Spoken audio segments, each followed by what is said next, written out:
So far on our foundation series, we've talked about creation, we've talked about God, we've talked about Adam and his family, and we're going to skip a little bit now and kind of get into the meat and potatoes of the main figures that I think that you need to know from Scripture. Obviously, there's a lot of stuff I'm going to be skipping here because this is not a comprehensive study of the entire Bible.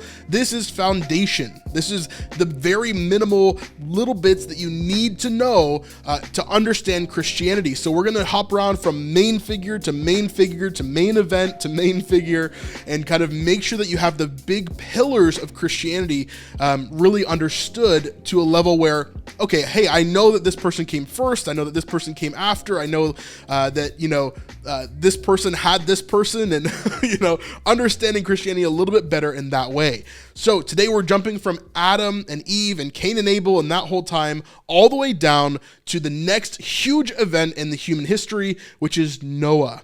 Noah, as you know, is the creator of the ark, who gathered all the animals as God flooded the earth. But we're going to look at this passage maybe in a new way today, kind of looking at Noah's ark, looking at Noah himself. Why did God do this? What is the reasoning for the flood? And what happened after the flood? Kind of talking through all of that. So let's jump in and let's dive into some biblical study here as we jump into Noah and the flood. So now, as we're going from Adam, okay, if we go back to like chapter 5 here, we see all the Adam's descendants to Noah. So even the Bible is kind of showing us, hey, there's a bunch of people in between Adam and Noah, a lot of generations that kind of come through, but Noah is the next big one that it wants us to stop at, okay? So it goes through all these different years, all these different things. There's some really cool things. If you want to check out another video on this channel all about Noah and his grandfather, Methuselah,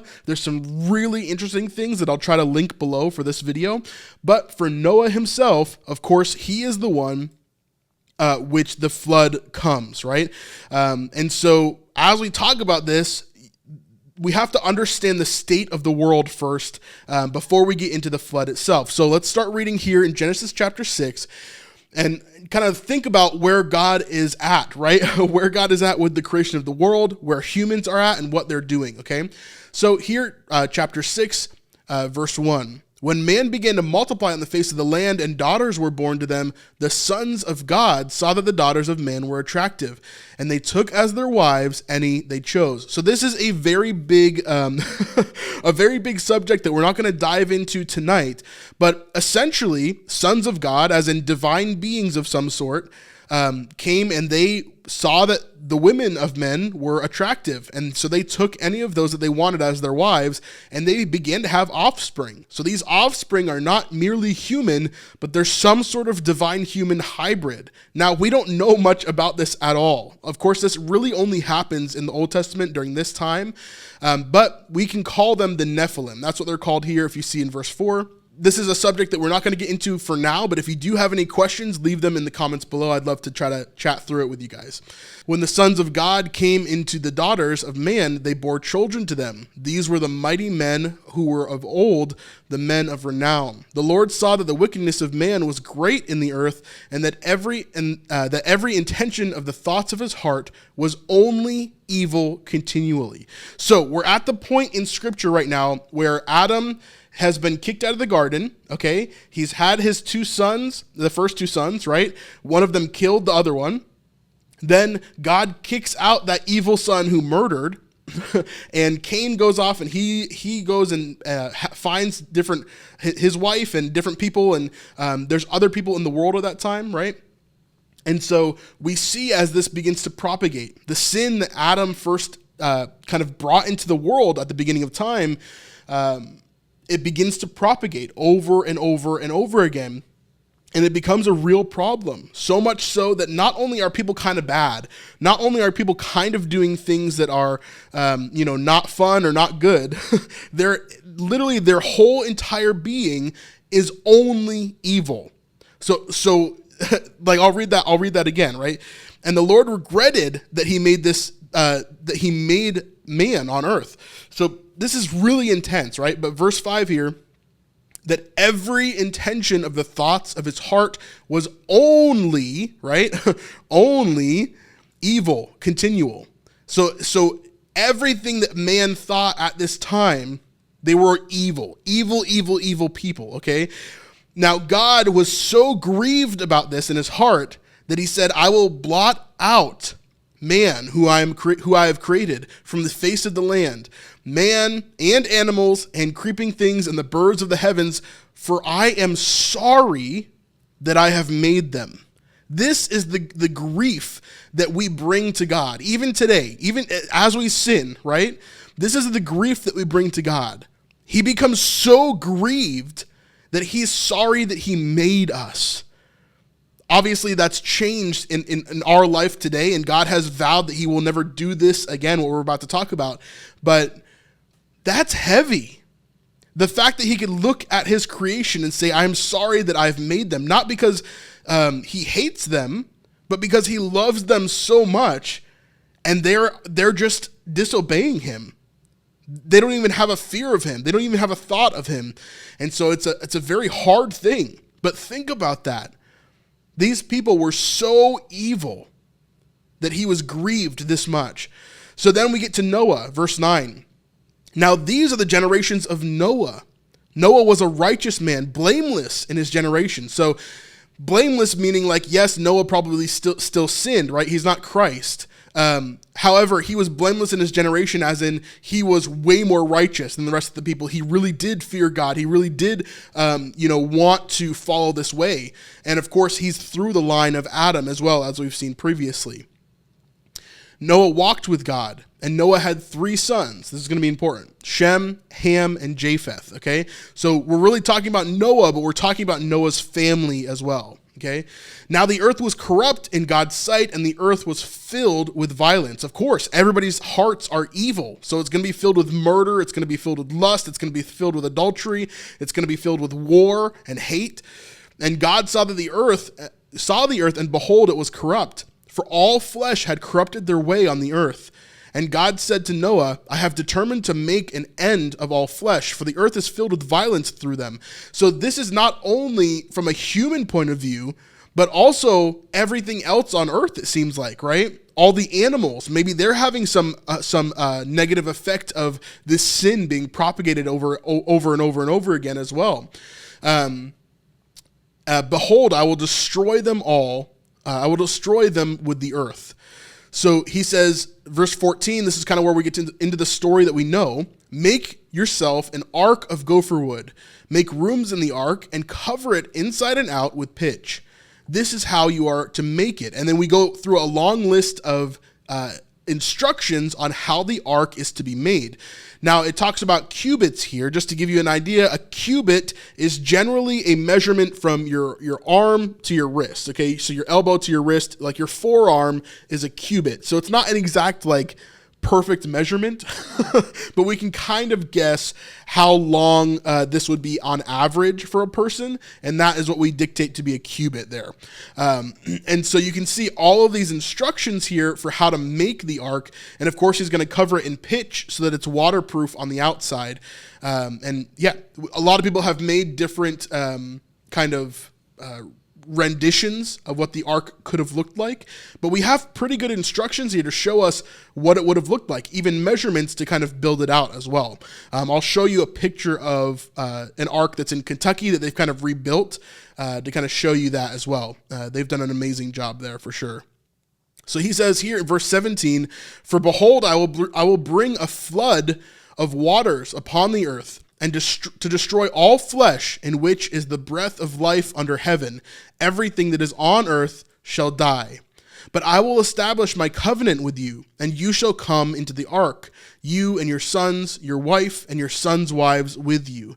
And of every living thing of all flesh you shall bring 2 of every sort into the ark, to keep them alive with you. They shall be male and female, of the birds according to their kinds, and the animals according to their kinds, and the creeping things of the ground according to their kinds. 2 of every sort shall come to you and keep them alive. Also take with you every sort of food that is eaten and store it up. It shall serve as food for you and for them. Noah did this. He did all that God commanded him. So we're going to continue here in a second, but think about how many animals this is, right? A lot of people are like, there's no way that Noah could have fit all of these different animals. It's just impossible. There's too many animals on the earth. But this is where we get in the conversation of evolution versus adaptation, If you're liking this video so far and you want to continue to see us making videos like this, then we could really use your help on patreon.com. This is the best way to help support us with $5, $10, $25, or even $50 a month if you really want to. But honestly, this is what keeps us going, because sometimes YouTube, well, just doesn't show our videos to people, or it kind of is blocked in the algorithm for whatever reason. So we could really use your help if you want to support us right here on The Snipe Life. Right?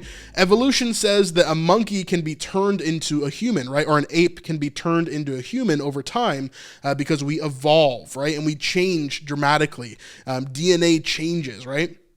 However, the truth is that adaptation is real. I don't believe that evolution is real. So adaptation being, the reason why we have black people versus white people, right?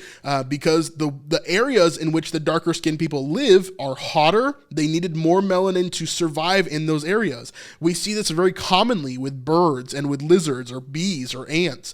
Adaptation changes them over time in order to be better at what they're doing in those areas. Adaptation is for sure a thing that actually happens, and it's super useful within the world, right? Our bodies adapt to these different things, and animals' bodies do the same. So if we're going all the way back to Noah's time, a lot of people believe, and the Ark Museum would agree with this for sure, the Creation Museum there, a lot of people would believe that Noah is bringing each of its kind. So he's not bringing every single species of reptile. He's not bringing every single species of fox, right?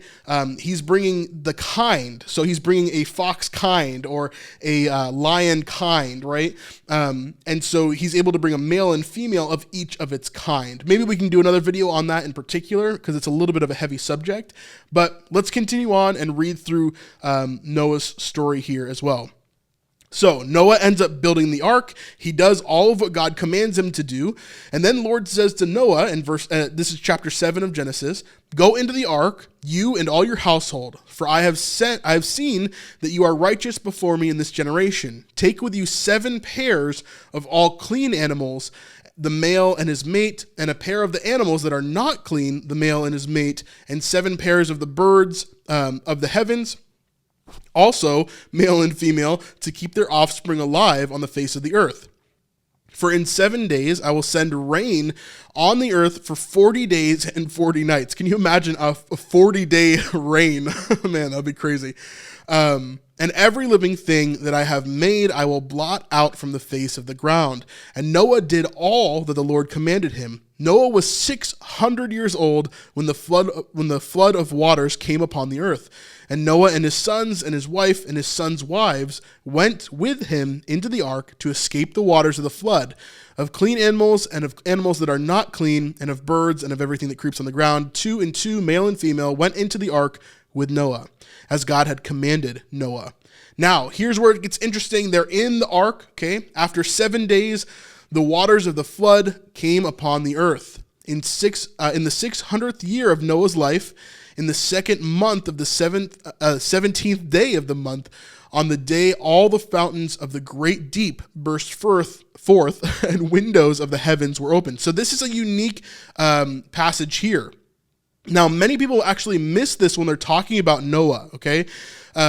Now, not only did the rain come down from the sky for 40 days, which is crazy, but it also came up from the ground. So imagine all of the springs of the earth, all of the waters of the earth beginning to rise and rise and rise and rise and rise at the same time that the water is raining down from the heavens, right? This is obviously an intense, scary, terrifying situation that I would never want to be in, ever, right? And there's so many people that are on the earth that are dying at this point because they're drowning. There's nowhere for them to go. There's no land that exists anymore on earth. So as we keep on going, "And the rain fell upon the earth for 40 days and 40 nights. On the very same day, Noah and his sons, Shem, Ham, and Japheth, and Noah's wife and the 3 wives of his sons, with them entered the ark, they and every beast according to its kind," and all the things, right? All the whole list of stuff again, right? "And those that entered, male and female, all of all flesh, went in as God had commanded him, and the Lord shut him in." So this is a massive, massive boat, right? That has all of these animals on it. It's got a ton of food. It's got a ton of supplies. All of, Noah and his family, they're all set. They're ready to go. All these animals are going to be fed and taken care of. They must have had different systems and different things to do that, obviously. Very, very crazy. The flood continued for 40 days on the earth. The waters increased and bore up the ark as it rose above the earth. So as we kept on going, all of these things died, right? And all the flesh that died moved on the earth, birds, livestock, beasts, all swarming creatures that swarm on the earth, and all mankind. Everything on dry land in those nostrils was the breath of life died. He blotted out every living thing that was on the face of the ground, man and animals and creeping things and birds of the heavens. They were blotted out from the earth. Only Noah was left, and those who were with him in the ark. The waters prevailed on the earth for 150 days. So not only does it rain for 40 days, but also he's in the ark for 150 days just sailing on this boat, hoping that the waters will recede at some point, right? Super intense, really, really crazy. But then something even more interesting happens, and there's some really, really cool things to go along with this as well that I want to dive into. So we're seeing as Noah builds this boat, he gets everybody inside. God floods the earth and literally kills everything on the earth because it's so evil. And now Noah has been in the ark for 150 days, okay? At the end of the 150 days, here on verse 3 here, at the end of the 150 days, the waters had abated. And this in the 7th month, of the 17th day of the month, the ark came to rest on the mountains of Ararat. And the waters continued to abate until the 10th month. In the 10th month, on the first day of the month, the tops of the mountains were seen. So remember, we started in the 2nd month, right? Now we're in the 10th month of the year. So a long time, over 8 months, right? At the end of 40 days, Noah opened the window of the ark that he had made and sent forth a raven. Remember that, a raven, okay? It went to and fro until the waters were dried up from the earth. Then he sent a dove from him to see if the waters had subsided from the face of the ground. So an interesting theory that I've heard about this, and I don't know how much I buy into this, but it is a really cool theory that I think works. So whenever Noah sends out the raven, the reason why the raven doesn't come back is because a raven is generally a carnivorous bird. I think they're omnivorous, but they will eat meat, right? So if the raven is kind of going around and looking at all these different things, it's possible that the raven doesn't come back because the raven is gorging on all of this dead meat that is all over the land, right? But then the dove is sent out, who is an herbivore, and the dove eventually comes back. So let's read this. Verse 9. But the dove found no place to set her foot, and she returned back to him on the ark, for the waters were still on the face of the whole earth. So he put out his hand and took her and brought her back into the ark with him. He waited another 7 days, so a week later, and again he sent forth the dove out of the ark. And the dove came back to him in the evening, and behold, in her mouth was a freshly plucked olive leaf. So Noah knew that the waters had subsided from the earth. So again, Noah is sitting here on top of the mountain. The ark is not like what you imagine, right? There's no like top deck where everybody's like going to hanging out. Like it's not a cruise ship.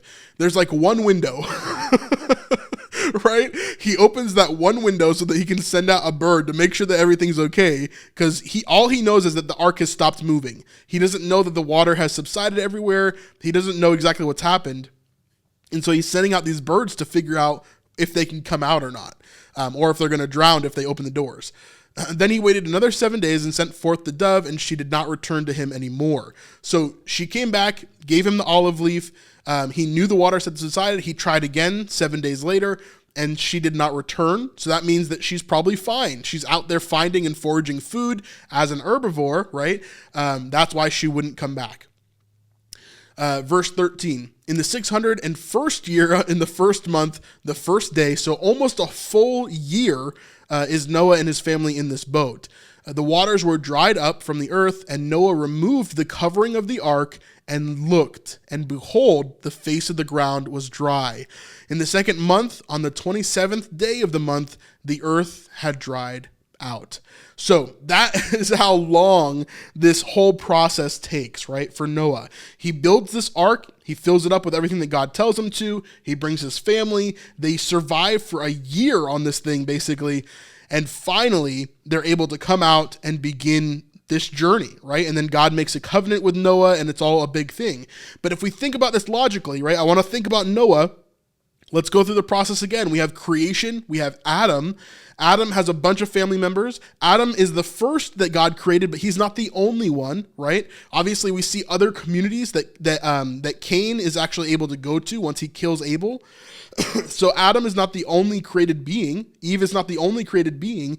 There are more. So not all of us would have been descendants from Adam, but then God kills everybody on earth so that we are all descendants of Noah and in turn descendants of Adam now, right? So all of us are brothers and sisters of Adam in some way, right? Because we know that Noah was the only family that all came from that lineage. So that's pretty cool to me. I mean, it's pretty interesting to me for sure. But we see as Noah finally comes out of this boat. Then we see many, many generations pass, and we're going to talk about those next generations, including Abraham, who's the next person we're going to talk about. But really quick, before we stop talking about this, I did want to talk about, is there any evidence for the ark? Well, to be honest, yes, there is. Now, this is inconclusive. It's not 100% sure, but I believe this is in Turkey. And there is a large mound here that is on top of a mountain. And you can see clearly that this is the shape of a boat. Now, this isn't just rock. This isn't just a natural formation. They can't excavate it because obviously it's all been degraded for thousands and thousands and thousands of years. But this seems to be possibly the ark that has rested on top of this mountain. And this is where Noah landed on the ark. This is one of the coolest things that I want to do way more research on, to do a whole video on this. But I just wanted to show you this. Maybe you can do your own research in the meantime, but there's some really, really cool things to go along with this as well. And I've seen some really cool scientific experiments that go along with this. It's just really hard to say if this is really the ark, but I really hope it is, right? As an evidentiary guy, I would love to see this there as well. This is in Kentucky. If you want to go, it's called the Ark Experience, the Ark Encounter, and really, really cool stuff here. So this is a full size. I mean, you can see those people all the way down there, right? Down here to the left. This is a full-sized recreation of what the Ark would have been. You can see there are multiple levels. I think there's like 4 stories or something like that inside of this thing. Obviously, not all of it is exactly as it would have been in the ark. They had to take some kind of liberties here and kind of guesses, but they have some recreations of Japheth and his wife here as like what their room might have looked like, what they might have worn, what kind of materials would have been used, different things like that. Really, really interesting for sure. Here's the middle portion of the ship where you can see there's kind of a huge deck in between in the middle where you can see all the way up and all the way down. And again, here's the outside of it. Just really, really cool stuff. Again, it's not a one-for-one recreation. I don't think it is a perfect replica of the ark, but I'd say it's pretty close. like it's taken obviously the measurements from the Bible and used them as best that they can. And they've done a ton of research into Noah's time and what they would have done and the different things that go along with that. It's really, really cool. A lot of really interesting things to go with that. But that is Noah. Noah is one of the key people that we need to know about because he's one of the first people that God makes a real covenant with. And of course, Noah is the father of basically everybody, right? As we go into the time here. So really, really cool. We'll jump into Abraham next. And we'll see you on that one.